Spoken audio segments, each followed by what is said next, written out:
Hi, I'm Danger Dan Jers, the host and GM of the D&D Real Play podcast, D&D Dark. Join us on Wednesdays for an absurd, over-the-top comedy horror adventure, starring some of history's most infamous monsters. I'm Ben Magnet. I play Mary Frankenstein, our barbarian. I am Daniel Cruz. I am playing Imhotep the Mummy, our cleric. I'm Jordan, and I play Larry Talbot, a lycanthropic warlock. I am Grayson, playing Jet Griffin, the Invisible Man, the party's rogue. I am Aaron. I play the Phantom of the Opera, our bard. For more information, go to dndarkpodcast.com and listen to us anywhere you find podcasts.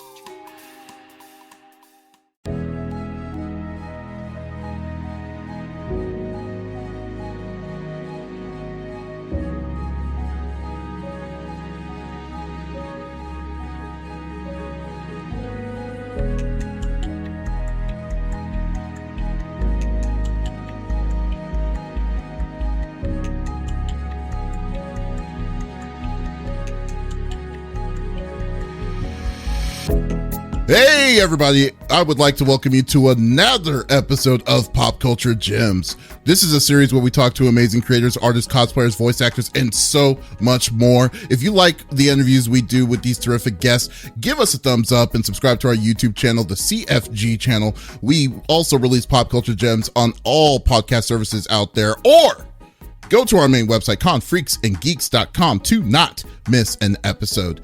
Today, I am speaking with a voice actor who has been in a ton of cool recent anime series. He has provided his voice in video games as well. He has played characters like Nami's personal cloud, Zeus in One Piece, the indecisive playboy Naoi Mukai in Girlfriend, the good friend Raymond Fowl Arkin in Trapped in a Dating Sim, and the ridiculous overpowered Rain Shroud in Beast Tamers. I would like to welcome Kevin Thelwell to the show. How are you doing, sir? Hey, I'm doing good. It's pretty nice. How about you? I am doing good. I'm hanging in there, man. I'm just glad I'm able to come back and just well, it's been a little bit. It's been a little bit of a week or so. So haven't come back to do this podcast, but I love talking to folks like you and stuff. I love what y'all do. So it's always great to see new folks. It's always great to see new people like you and your incredible voice acting career. So hi. So anyways, let's get this party started. I just want to know, I always ask this for a lot of people, but what is your story? What made you want to become a voice actor? That's a good question. I mean, I was just kind of figure out what to do with my life when I was in college. I did a lot of music and band, play a lot of instruments, and I realized that the whole professional industry of music wasn't really for me. I liked having fun with it, but I didn't want to do it for a job really. So I had to decide, what to do other ways. And I kind of didn't want to do stage acting because I don't know, I just sometimes don't like to be perceived. So that's something I was like, that's not for me, even though sometimes people will be like, hey, maybe you should look into acting. I'm like, no, not really. And I had fun making little videos on YouTube for a while, doing little funny voices with that too. And there was one YouTuber that I watched a lot who made a book, and that book kind of got scouted to make an animation for it. And they're like, hey, if my book is gonna get animated, I kind of want to hold a little personal competition to my viewers and see if we can get my viewers to voice in it too. And I ended up auditioning for that, and they ended up hiring actual professional voice actors who have been in a lot of stuff onto that project. I think it was Kara Buckland and Alejandro Saab, and people who were in that project. Sadly, the project died, but I got cast in that project too, and I'm like, oh wow, wait, this is the first thing I've ever auditioned for, and I actually got booked into something really cool. Maybe I should look into this. So after that, I started doing classes, started reaching out to people, and kind of just did everything I can to kind of feel it out. And once I decided, hey, this is something I really do want to pursue seriously, then I went full force, moved to Texas, and now I'm doing it out here. Wow, that's really cool. So a couple questions. Where did you initially move from? Oh, I moved from Miami. Oh my boy. God. That is a pretty big change. Okay, cool. And you said that you were originally a music major itself, and then when you switched, so you switched from music, like you realized you didn't want to do that as like, a full on career, but when you were on your own making videos and stuff, you were more interested into that, and that's what kind of got your interest in voice acting? Yeah, I was just having a lot of fun, just like making creative content, like improving on stuff and just making things as I go. And using my voice is something I always found like super easy to use. Like I've always done like 9 to 5s for like call centers and things like that. And you always get the Mm, whole thing where people say, "Oh, you have a nice voice. You should do acting or something like that." And I'm like, "Yeah, cool." Everyone says that to everybody. It doesn't really matter. But, after, like, I did that competition and booked in the thing, I'm like, "Okay, this is maybe something that I should try more seriously to, like, pursue." And I took classes, I took online classes, took, workshops, and weird thing about like my background is that like my mother was well is still but like works at an airline. So when I was younger I could actually like fly for free going around the country. Basically I would hitch a ride on planes if they had a free seat and just jump on that. So mhm. anytime I saw there was like any specific workshops or competitions that was going around the country for voice acting, I would just hop on there. There was like one time where I wanted to do a workshop that was in Texas while I was living in Florida, and I had like my day job at the time still happening. So what I did was I would work like in the morning for my day job, go from work directly to the airport once a week, fly to Texas, do the workshop, fly back the next morning, and go back to work. And then once a week, I would do that workshop for like a month, flying back and forth. So people at the workshop be like, "Oh yeah, I drove an hour here from this place. Oh, I drove 4 hours from Houston." I'm like, "Oh, I flew from Miami this morning." And they're like, "What?" What is wrong And with then you? yeah. Oh, it gets worse. I didn't really use her flying out that much, but when it came to acting, I abused it when I can. Like there'll be times where I had a friend message me and it's like, "Kevin, oh, they're having this voice acting competition in Chicago, and if you win, they'll fly you to LA and you get to be in their show." And I'm just like, "Oh, when is that?" They're like, it's tomorrow." And I'm like, "Oh, cool, I'll be there." And they're like, "What?" "Yeah, I'll be there." And I'll be like, "Hey, dad, yeah, I'm flying to Chicago in the morning. I'm not gonna be home this weekend." He's like, You what?" And I'm like, he messaged my boss. I'm like, "Hey, I got to call out this weekend. I got a thing. I got to go." Hey, you know what? You worked with the resources that you had at the time, so there is no shame in that. But that's unbelievable. So you were what's scary to me is that you even went to work. Like do you know how draining it is to go to the airport? Oh my God! You're like, oh no, I got to do my got to take care of that, and then Yeah. go 4 states away for this competition. Wow.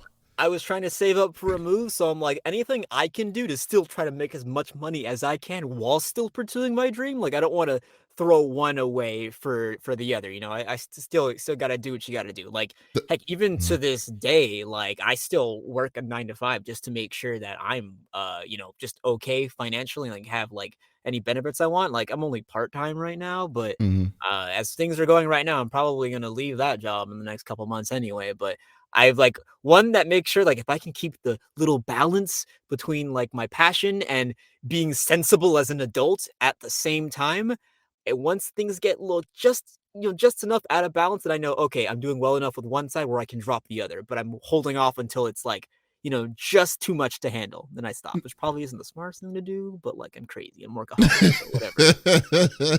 Wow. And do you still do it? Probably not as much, but do you still do like that kind of grind? Like Oh to yeah. fly it? Oh, you still do? Oh no, no, no, not to fly. No, yeah, yeah, I definitely don't do the flying grind anymore. I do other grinds, but yeah.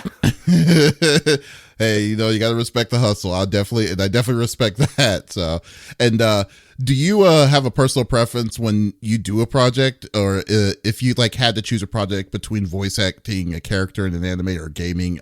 Is there a character you like, or something that you would naturally, the kind of job? Is there something that you like to naturally lean towards? I'd say like if I got to work on like a video game, like an action RPG or something, I think that would really be fun to do the efforts. But like with anime, you can also get that. So I feel like I probably gravitate with video games at first, just because I haven't done as much video games as I've done anime. So that's Mhm. just something up top of my head, but really, enjoy them both the most. I guess with video game, a lot of times you have more freedom, which you don't have to always match flaps exactly, so you can get away with a lot more. Versus anime, it's like it's got to be exactly in this certain pattern. If not, it's gonna look wonky. you know? Right. So you kind of would prefer the freedom of gaming because they're going to be catering around you than you catering around a series that was not initially catered around you, essentially. Yeah. Yeah, if Okay. you're doing original games, unless you're dubbing games, then you might need to do a little bit, but it's usually not as strict as like dubbing anime. Yeah, but man, sometimes the gaming grind looks insane though. Like for what I could describe, but action RPG I could easily see that would be pretty cool to do. So and I mean, and you've been in like a lot of different kinds of roles, and in some of those roles you weren't like the main role, but like just credited as an additional voice or additional voices. I've never asked this, but what does additional voices entail? Because I mean that sounds so vague, essentially. Well, that refers to two things. It could be referring to, bits, where it's just characters who are appeared who don't have names, who might just be there for one episode or maybe a couple episodes, or just say a few things and just, leave, die, or whatever they do. So just non-important characters, essentially. Or it could just mean you're doing Walla, which is, you and a group of people are just making the background voices, like the soldiers charging or the people screaming when the monsters attacking the village, stuff like that. Or just kids in the back of the classroom talking in a school and stuff like that. Just random voices to fill the atmosphere of the show. Oh, okay. So basically, you're just like the banter in the background, or you may have one line or two lines or something in the background, and then you're just like, oh, okay. You don't have a name of the character, but that's it. Yeah, exactly. Okay. Anything that isn't a named character, but it still has a voice, is additional voices.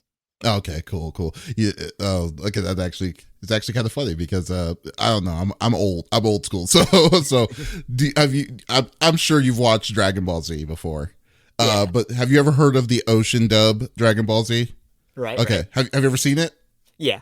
Oh, okay. So like for some reason every time I'm thinking of additional voices, it's the additional voices that they added where they decided to go off script, like completely off script, because they didn't want to show death in that game during that time. So they made the dumbest like voiceover dubs I have ever seen in any animes of it. Like when Nappa destroys the city, like there was a person off screen that says, "Oh, thank God it was a Sunday, so no one was there in the building." And I'm like, "What is going on?" Have you ever noticed that, like, at all? Like there's so many one-liners in that it just looks like that it's a gem to me for additional voices. Old anime has a lot of nice one-liners. Like Digimon has a heck ton of them in first like 4 seasons, I think, or no, 5 seasons. Oh, really? Like, see, I've never see. Excuse me. I like Digimon the games. Like Cyber Sleuth was one of my favorite. Was way better than Pokemon to me. But like, oh, you agree? Nice, I agree. awesome. I fully agree. Oh God, yeah, it was so much better. But like, what? I never watched the series. I'd never watched the original Digimon series before. I wanted to, but I just never. I was like old enough to not able or wasn't able to see it when it was coming out. So what kind of additional voices did they do mostly? Oh, it's not even always the additional voices, but it's just the characters. Like, anytime there is not somebody's mouth moving on screen, they will try to throw in as many jokes as they can, and it's absolutely hilarious. It's like in one really breath? good. Yeah, like in one breath, they'll just throw in jokes. Like if there's nobody on screen, but they can make a sound, like sometimes they'll just do it. Or there'll be like bits who will be like, there's a giant, squid Digimon, attacking the town. And he's looking like, I really hate the fact that I moved to Japan here. I should go back to California. So there's gonna be like stupid lines, or I'm sure you've heard it in the Digimon movie where there is a car about to hit like the giant Agumon. It jumps out of the way. And then one guy goes, "Yo, bro, did you see that?" He's like, "No, I was sleeping." He's like, "But you're driving." Like, and that's all off screen. Like the characters aren't, I don't think they even had audio in the Japanese, but they're like, "Hey, you can't see people's mouths moving, so we can throw a joke here." what 4Kids Entertainment was insane. In such a way, that just what. Oh my god! It's like, It's so good. Obviously, we can't really do dubs like that nowadays, but we can try to get a little close. oh my god! Yeah, well, I mean, the '90s was a different kind of time with anime. So like, it was the Wild West. They thought that anyone could do dubs, and that was quite wrong. And but for the most part, so like when they were trying to get away with some of this stuff, but Digimon, oh my god, I remember, what was it called? Was it Ultimate Muscle? Do you remember a series like that about like wrestling? I've Like, it was heard of it, haven't seen it though. Yeah, that was. I'm pretty sure they made their own script. Like, it didn't seem like it matched at all what the original one was. But when they decided to say, hey, we know better than the original script, that's just like comic gold, essentially. so no, I need to go check back on some old school Digimon if that's the case, because It is fire, and they just released like Blu-ray versions of the first 2 seasons. I think they're one of the 2 seasons, but I know I picked that up because I love that series so much. Do you prefer Digimon over Pokemon, or like, I mean, in general, or do you just like the world comparatively to Pokemon? I like them both almost equally. I'll say definitely equally in terms of the games. Like, I've like grew up on the Pokemon games more, and Pokemon games have given me more joy over time. But like you said, like Cyber Sleuth, just a better video game than most Pokemon games that I played in general. But I still have the nostalgia factor, so I like them both basically equally. But I do find Digimon can be easier to kind of stick with the games and the shows, because they tend to lead more like, they treat you more like an adult with both of those. I think it was more, yeah, it was the feel of it was definitely more adult. I just don't like I like innovation. I like change. And I feel like Pokemon has always been stuck. Even though, don't get me wrong, I mean, I bought Scarlet and Violet, the most recent one, and I had my fun time with it. But my issue is like, dude, this formula is from 1997. It's still the same thing. And on top of that, they did a horrible job with QA testing with, like, glitches and stuff like that inside the game. And I was just like, okay, when's let me try Digimon Survive. And I liked it. There's a lot of text, but it was fun. But it was yeah, it is a book, but it still doesn't beat Cyber Sleuth. Cyber Sleuth is goated, the best Digimon and Pokemon game at the same time. Yes, exactly. Did you ever play the sequel? I never played the sequel before. Hacker's Memory? Yeah. Oh, Hacker's Memory is also fan-freaking-tastic. Yes. Really? Definitely pay it. Yes. Play it. It is just as good as the base game. It's just, if you liked the base game, you're just getting more of it, and it's good. And it's got a whole new story of characters that are just as endearing as the first game. So super duper recommend. It continues the story, really. Okay, I'm definitely, well, you already sold me on that, because I already was the first one on. I just never got a chance. So that's cool. And sorry, got went back all off. But was there like something that you wish you knew before getting in voiceover that would have made it easier or better initially when you got in? I think a little bit more patience is something that I probably wanted more when it comes to. I definitely jumped the gun when it comes to some of us making like demos when I was first starting out. Definitely did things that I probably shouldn't have too early in my career starting off. But that's kind of mainly what I wanted. It with patience is the biggest thing that I find that I was lacking when I was starting off there. It didn't really hurt me all that much, but hindsight's like, yeah, I probably shouldn't have done that. It didn't really do me much of a favor. What do you mean, like demos? Like, did you do demos too fast, or was it like it just wasn't okay? I did demos too fast. Or it was like commercial demos. Or like, oh, this place is, we'll train you for like a month or two, blah blah blah, and make a commercial demo, so you'll be ready in commercial. And I'm like, cool, I'll do that, and I did it, and then I'm like, this commercial demo wasn't that great. No, I outgrew it in like a week or so, and it wasn't great. So was it a class that you did that was like commercial demos, and then you thought, and then they were kind of pushing it, like saying like, oh, you could do that really fast, and because like it's weird because like I'm semi doing that grind right now in a way, but I am not trusting the trusty guy when it comes to that kind of thing. But like so like, were they saying, do this, and this, and go do your demo and release it to everybody out there without even, truly, teaching you the way of how things are supposed to be done? It was more like a program where like, "Hey, do you want a demo? Well, what we'll do for you is like, coach you for like a month or 2 and like tailor make a demo for you, blah blah blah." But it doesn't take into effect whereas if you're not ready for the demo after 2 months, they don't stop you and be like, "Hey, you need more training, you take more time." They'll just make the demo anyway because that's a part of their package. There's no Uh, personal gain. Like there's some coaches who will make a demo for you. They'll be like, "Hey, let's take a class or 2 and work together first."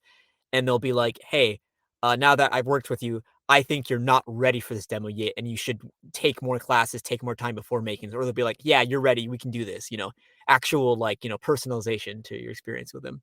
yeah, but yeah, I wouldn't say that's really truly your fault, but it's more like a matter Yeah, of, it was yeah. it was me just being like overly hype and naive a little bit, and it wasn't the biggest detriment, but it's something I look back and I'm like, yeah, I probably shouldn't have done that, but Okay. whatever, it's in the past. Yeah, that's all good. I mean, I know you're not holding it against them or anything, so that's Yeah, that's good. But no, I that's can care cool. less. Yeah, yeah. It's hard. It's hard to find that. Like, it's hard to find like mentor or tutor or anything when it comes to that, because now everyone. Like, I mean, maybe I don't know. I don't know how old you are, but how long ago it was back in the day comparatively to what it is now. It's oversaturated with these kind of things, or different kinds of options. So I can easily Yeah. understand. Friend recommendation is generally where I get most of my coaches from. Like, oh, did somebody say this guy's really good? All right, let's try them out. Oh, dang, they are really good. I'll recommend them to somebody else. See, yeah, that's exactly probably the word of mouth is probably the best way. I totally It agree. really is. Yeah. Yeah. And also, and like what's really cool I like seeing recently in the voice acting game is that I see more diversity in voice acting now more than ever before. I just want to know, like, how is your personal experience between being a person of color in the professional voice acting game? I think we're doing way better than we were before. I know when I was, first getting started out and like getting recognized by studios at first, when this is all happening, like what in 2020, 2019-ish, when I was first getting into that space, I would only get auditions sometimes for characters who were black on there. And just Mm-hmm. like, oh, okay. I mean, it's cool that I get to get these auditions. I really like these shows and games that I'm getting auditions for. However, when I'd like to get more auditions, two, big thing, big elephant in the room here is the guys you're sending me auditions for do not match my vocal type. I do not sound like people expect a black dude who's 26 to sound like, honestly. Yes. I So totally like agree. yeah, like, for example, like, I was working, for, like, what, a year or 2 with this director or engineer off and on for years, and I met them recently, like, in person for the first time last year, and I remember they were talking to one of my, roommates, and the engineer stops stops the session for a second, he's like, "Hey, hey, hold on, bro. Did you know that Kevin's a brother?"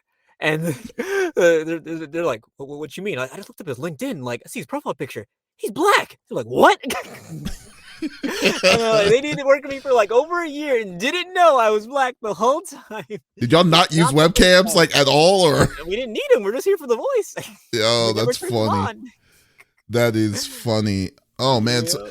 I mean, yeah, I definitely. I mean, I've heard horror stories of like, because I've talked to a lot of different people and stuff. I'm not going to name them out, but like about it. But and then I heard like it's cool now comparatively, but I remember like how typecasted. When they're like, oh, they see a black dude, or they see a black girl, and they're like, okay, here you go. It's like, nah, you can't be the main. It's like you got to be. It's like, can you be more? They skirt around the word urban, but like they don't say the word urban, and I was just like, I wondered to myself, how can you decide to wanting to be in something in like in this kind of industry if they don't respect like you, if they're not looking at you or looking at your voice as the character? I mean, it's just, I mean, that must have been like semi frustrating initially. I mean, am I wrong? Yeah, and it's because, like I said, I was getting the audition for stuff like that when that just doesn't fit my vocal type anyway. They just assume, oh, he's listed as a black guy on our list. He must be able to have this exact sound because that we assume all black people sound like. And I'm like, no, dude, I just sound like a regular dude, man. I don't think the stereotype that you are. And it's something that I had to like really kind of get over a mental hurdle because it was really like annoying me a lot. Like, and bring this back to coaches, I took some coaching sessions with Dave Fenoy, who's phenomenal actor, and I asked him about that, and I'm like, like, how do you deal with that? That's something that's really bothering me. And he like sat me down and like gave me a story about like how just being, a black actor is being you. You were black. You don't have to prove to anybody that you were black. You just do what you do. And I really like sat down, thought about it for a while. I'm like, yeah, it's right. I'm not going to worry about like if I'm sounding, black enough for these auditions. I'm just going to play me and let it happen because I am, I am black. There's nothing else that can prove I am black. You can see it. It's my experience. Mhm. So it is, what it is. And I just stopped really worrying about it at that point. And everything just got way better after that. I will say it's a mentality thing at that point. You can't really let them, get to me. Yeah, that's definitely good. I mean, well, definitely good, really great mentality too. But that's cool though. I always wanted to. Every time I get a chance, I always want to see to know these kind of stories. I mean, because it's just like it's cool. It's cool. It makes me so excited and glad. I mean that you're doing the work, man. It's freaking awesome because diversity really does does matter, in my opinion, especially what you do. Especially like I didn't even know. I'm not gonna lie. Like I didn't even know because I saw when I watched Beast Tamer and I was like, oh, Kevin D. Thelwell. And I was like, I looked at it and I was like, oh, because I mean, you do have a very good pitched voice. And I did not think that the first thing in my mind, I did not think that you were black initially either. So I know you probably get that a lot, but at the same time, but it's cool. But once I was like, oh, that's awesome. That's so freaking awesome. Because you did a great job in that, just in that alone. So, I mean, with it too. So just to let you know. Thanks. Yeah. Was really, really fun. Oh yeah, like it's funny because like when I watch, I'm not a big fan of harems kind of series because it's usually all the same thing. It's like will they, won't they kind of stuff. But like his with Rain, man, like it kind of infuriated me. Like it's like this dude is getting like OP already. Like like whatever he did was already OP as it is, but now you're giving him additional OPage to because he's doing these contracts that they're like, oh, Beast Tamers can't do that. Beast Tamers can't do that. It's just like, what the hell? It's like, what's this going on? It's like, is he Superman? I always love the little running gag they have. Like, what? Everyone at my village can do this. What? This is normal, right? And I'm like, no, it's not. You're insane. it's like every day. It's like, I was like, well, first off, your village is gone, so you're the only person there. Yeah. It's like, oh, what do you mean? And then there's always a sub craft of it. It's like, oh no, there was a insect taming, and I'm like, there's insect taming now. It's like, man, this dude is going to rule the world eventually. How this is going to happen, but that's great. Yep. And is there a role out there that you're that you want to play, or is there a role that you would think that you would be the perfect fit for? I mean, I would totally one day want to voice in a really cool game like Fire Emblem. That's like a goal on my bucket list. I would want to be. I'll definitely want to voice something Digimon related, either a game or an anime wise. I know I am watching Digimon Ghost Game right now, and I love that show so much. And Kiroshiro is my favorite character in that show, and I'm just like, oh dang, he's in my vocal range. If only I can get auditions for that. Oh boy, well, whoever knows if that show will even get dubbed. We'll see. 50 episodes in at this point. Wow, they're 50 episodes. Oh yeah, okay. No, that's kind of normal for Digimon, right? Like they do multiple seasons. Yeah, Digimon's each season runs around 50-ish episodes or so. So I'm like, hey, if I can find out a way to audition for that show, I would kill to be that character. But I can't control it. It is what it is. Oh yeah, one day I just have a feeling you'll eventually get there. I know you'll definitely get there though. So, and I mean, you seem like you just naturally gravitate to you said action RPGs. Are you an RPG fan, or what kind of RPGs do you usually like to play? Yeah, I generally like RPGs. I love the heck out of JRPGs too. I've played all the Xenoblade games, and I love them so much. I am trying to play the first one right now, and it is beefy, man. That is a beefy game. It is, yeah. It's 60 hours if you just do mainly story content, which is what I did. I like that game. I love the characters. Xenoblade 2, even better than Xenoblade 1 in my opinion, just because the characters are more fun and it's more goofy, more anime-y kind of, where Shulk is more serious. Than Xenoblade 3 takes all the fun parts of Xenoblade 2, but makes them more mature like Xenoblade 1 was and puts them together, and it's so great. Golly, really? Objectively the best game. Not my favorite, but objectively on paper, I have to say it's the best game out of the 3. The third one? Yeah, the third one. Oh my god, it's gonna be a long time for me to get to there. But Yeah. have you played the expansion on 2? Basically, that's a game in itself. The Torna, the Golden Country. Yeah, The 2, yeah, I played that. The OST on that one is so great, and it's also really Really? good. It's really dark story, yeah, because the prequel to 2, and it doesn't, spoiler, doesn't have a happy ending because it's just how things are. Oh So my it's god. really great. Okay, I'm looking forward to it. But see, like right now, I'm actually going through. I'm going through Trails of Cold Steel series, and I'm on like the third one right now, and then like I still have 2 more to go, and I'm just like. I'm like, okay, after this, I'm going to do Xenoblade. I've been holding this off for 3 years. I was like, I'll go towards it and I have a stuff. backlog too, man. Mine's massive. I just did a Final Fantasy 12 run on stream, on our Twitch stream, and I was just like, because if people don't know me, I hate Final Fantasy 12 and up, but when I finally did it, it was really like I was like, okay, cool, but I need another RPG, and I don't want to do Final Fantasy, so that's cool. And I know you said earlier also that you were also a Pokemon fan. What kind of like do you have a favorite like go-to Pokemon, like a ride or die that you have to have? Yes, my ride or die is Empoleon. Empoleon is the GOAT. I love it so much. Easily favorite. Which one's the like? Which version of Eevee is that? Is that the black and no? That's not Is that Umbreon? No. Empoleon is not an evolution. Empoleon is the water starter final form for Sinnoh, Gen 4. Okay. Big penguin. I'm gonna have to take a look at this. I am terrible with Pokemon because like I skipped this my history with Pokemon Gen 1, Gen 8, and 9. Oh wow. So Gen 5, in my opinion, is objectively the best generation, like period. So the fact that you skipped that one is really sad. You should definitely like peek on that one. Gen 5 is amazing. Really? Gen 4 is my favorite, but Gen 5 objectively I feel is the best Pokemon game. Which one is Gen 5? Gen 5 is Black and White and Black and White 2. Oh, both of them are good? Yeah, because Black and White's a direct sequel, so the story continues, and it's like a soft reboot to Pokemon because they don't have any of the original Pokemon when you're playing to the game base, and you don't get old Pokemon until you beat the game, and it has brand new 151 Pokemon, new gyms, new everything. It feels like a whole new experience, yet still being core Pokemon, and the story is just great. Wow. Really Okay, nice. that is really cool. I didn't even I never had handhelds. Except the first one.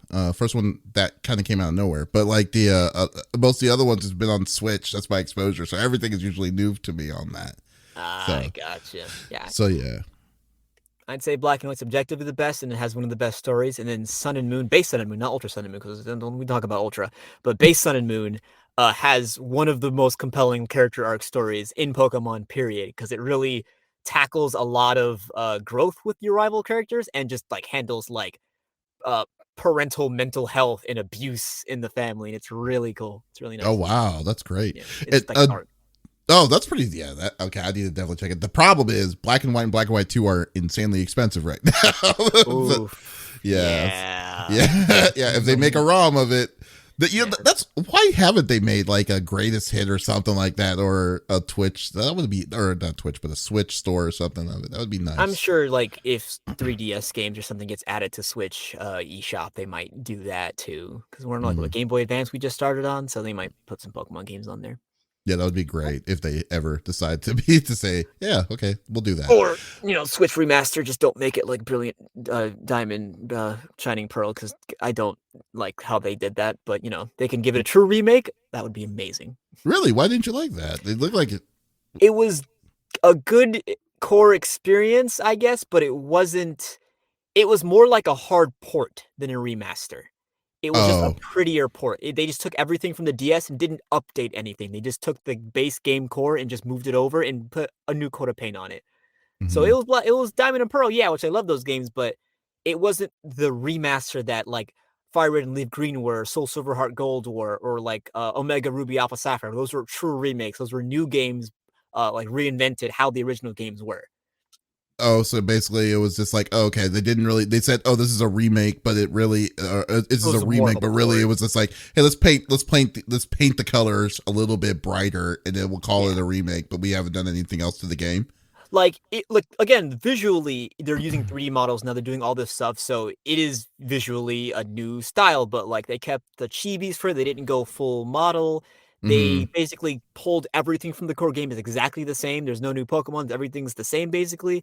It's just it visually looks like a more modern game, but they tried to keep it as much to the old style as they could, and I don't like that versus like the other remakes where they fully brought them up to date. Like whatever current generation game was out when the remakes came out for an older generation, they would match the specs of the current generation in its entirety.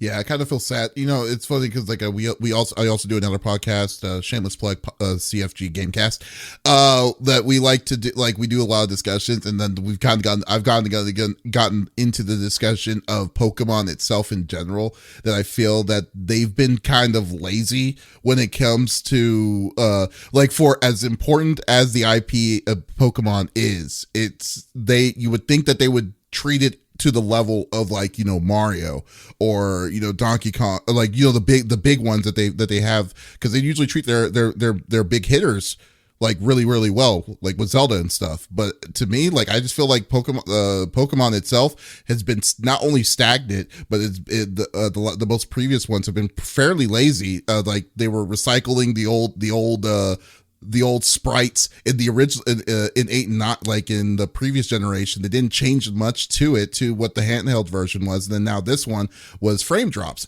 and I was just like, why are they like treating this as like a off brand? This is a moneymaker for Nintendo, you know. So I mean, sorry to get on the soapbox on it, but like when I talk about these kind of discussions, it's just like, you know what, you're paying $60-$70 for a game like this. You know the value of the game is never going to go down in price. And but it's like you would think that they would be more innovative about what they're doing for those things. So you know, so yeah, but yeah. Sorry, I didn't mean for you to kind of get into it. No, you good. That's just the interviewer, the journalist thing in me there, but. No, but I totally understand. But that's really cool. So, man, Kevin, thank you so much for geeking out with me. It was really fun talking to you, man. And just wanted to know, if you'd like to plug in, like, where can folks like follow you, or are you going to be doing conventions or anything? This is a time where you can just you know, advertise yourself out for this. Sure. That you can find me. My Twitter ad is Kevin D Thellwell, where you can find me talking about shows I work on or help direct, or, you know, just random things about my life.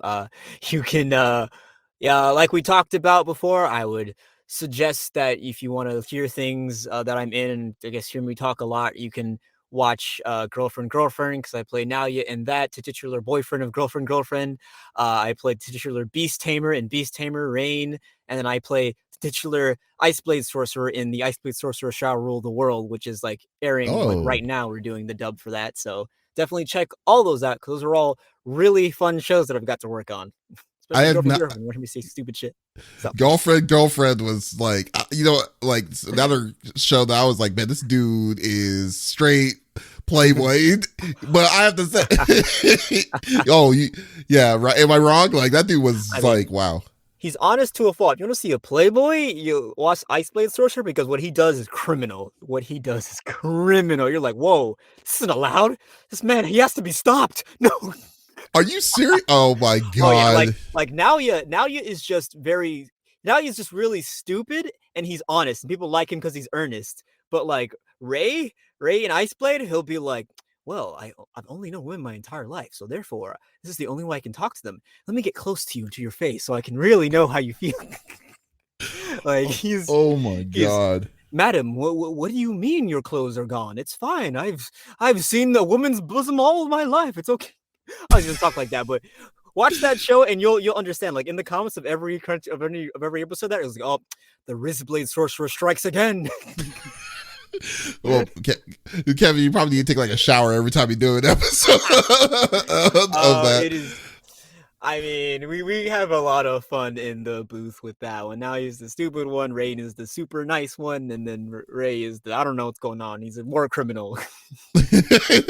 Oh man, I used to ask is there like a phrase or is there something that you've said before in the booth that you just think like this is the most ridiculous sentence that I've ever seen or ever heard of? Like like you would never expect. Like, do you have anything like that you've experienced? There's a couple of things. I know, like in the show I worked on Tribe 9 where I played one of the characters, Santura. He's one of the main team. He was kind of like a comic reliefy kind of character, and they gave him some really funny lines. Like during the booth of us recording in this booth, the director's like, I want to try something here, and change the line to where like it's a baseball anime, like an extreme baseball anime. And there's a point where he's about to pitch to this girl, and the director wrote the line and had me go like, oh, or too bad I don't stick it in crazy, but you're out of here. And oh my god, he's like, you're pretty cute, but I don't stick it in crazy. And I'm like, and then I said the line, and then she gets a home run, and then as the girl is running through, she's and I'm like, oh no, that was my super fastball. How'd you hit it? And she's like, oh, that's your fastball, and I don't want to see your quickies, bro. And I'm like, are we playing baseball at this time? At that point, it was baseball. It's extreme baseball. People died. Like, that show's really good.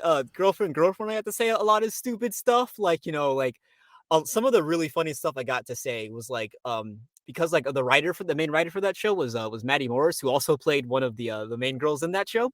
And the other one was Brittany Lauder, who played one of the leads in that show. And, like every person who's in that show, like was really experienced, really phenomenal actor and actress on there. And Brittany would just ad-lib so many meme lines in that one, like mommy milkers and stuff would get put into the script. Maddie was already writing really funny lines. And sometimes I would try to, when I was like learning, like, oh, we can do this, we can mess with the script. Yeah, put me in on this. Where like there will be like other lines where characters like shaking one of them, and Maddie recorded before me for one of the lines, and her character made such a funny reaction noise. I had to stop the director. I'm like, hey, Peter, like her sound is so good. I don't feel like the line here that I'm about to say matches how ridiculous of a sound she's making. So can I try something? He's like, sure. And then like in the line I had, now you say, oh, it must be agonizing being so down bad. And like the sound that she made fit it perfectly, and it was the funniest thing. Or like where I add in like there's like a scene where Nalia's like fighting for this girl's right for freedom or something like that from her dad and stuff like that, and she's like a YouTuber, but she's like a I don't even know what the word is for this influencer or what? She's like an influencer, but like one that uses her body to get views and stuff like that. Oh, so okay. like yeah. So there's like a scene where he's like trying to justify what she does online to her dad, who wants to delete her channel because like, my daughter is doing what online, blah blah blah, and like there's language listening. No, you don't understand. Like her editing, her videos, her dedication to her audience, blah blah blah. You don't understand. And then I changed the line and had the director like sign off on it. He goes, you understand? Your daughter, sir, is creating thirst traps on a pro level. This is girlfriend. Yes, this is all in girlfriend. Like, oh my god, I have never seen most people. I never knew that y'all actually ad-libbed or you were able to change the script like that. That's freaking awesome. Oh yeah, like if it fits, it is like within the realms of what that character would say, doesn't hurt the story in any way. Like there were a lot of lines that were just outright just changed, where like they're not saying anything like important right now in the J. Just hey, if it's funny and it doesn't break character, it works. That is awesome. Oh my god, that is freaking hilarious. I did not know that y'all were clinically insane. It is so good. So that was really fun. Kevin, thank you so much, man. I know I could talk to you about all this stuff all day, but but thank you. But folks, if you like the interview I did with Kevin D. Thellwell, you could definitely listen to it on any podcast services out there, as amongst all the other episodes that we have done on all podcasts, as well as on our website, confreaksandgeeks.com. So once again, this is Davis signing off. Y'all take it easy.